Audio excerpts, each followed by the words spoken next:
ನಾನು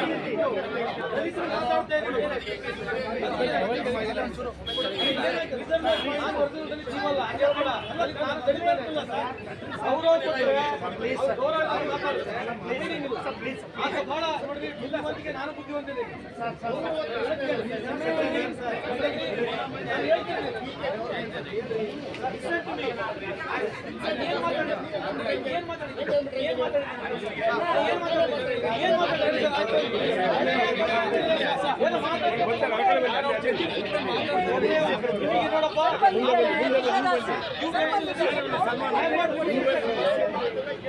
supreme court ಆಡಳಿತಲ್ಲಪ್ಪ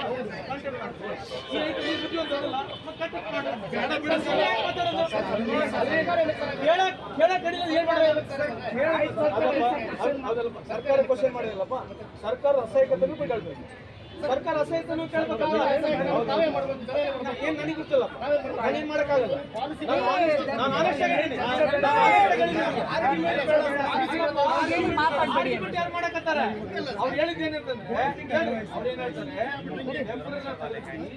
ಎಲ್ಲ ನೇರ ನೇಮಕಾತಿ ಮಾಡಿ ಅದಕ್ಕೇನಾಗಬೇಕು, ಯಾರು ಒಪ್ಕೋಬೇಕು?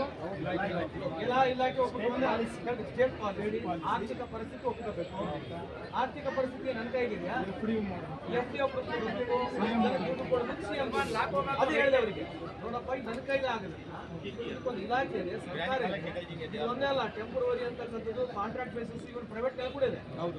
ಪ್ರೈವೇಟ್ನವ್ರು ಕೂಡ ಪ್ರೈವೇಟ್ ಯೂಸ್ ಮಾಡ್ತಾರೆ. ಕಾಂಟ್ರಾಕ್ಟ್ ಲೈಸೆನ್ಸ್ ಪಾಲಿಸಿನೇ ರದ್ದು ಮಾಡಬೇಕು. ನಾವು ಟೆಂಪರರಿ ಪಾಲಿಸಿನೇ ರದ್ದು ಮಾಡಬೇಕು. ಕೇಂದ್ರ ಸರ್ಕಾರನೂ ಮಾಡಬೇಕು, ಎಲ್ಲ ರಾಜ್ಯ ಸರ್ಕಾರವೂ ಮಾಡಬೇಕು. ಅದಕ್ಕೆ ನನ್ನ ಕೈ ಇಮಿಡಿಯೇಟ್ ಆಗಲ್ಲಪ್ಪ ಅಂತ ಹೇಳ್ತಾ ಇದ್ದೀನಿ. ಕೇಳಕ್ ರೆಡಿ ಅಂದ್ರೆ ಸತ್ಯ ಹೇಳಿದ್ರೆ ಏನು ತಪ್ಪಿದೆಯಾ? ಸತ್ಯ ಹೇಳಿದ್ರು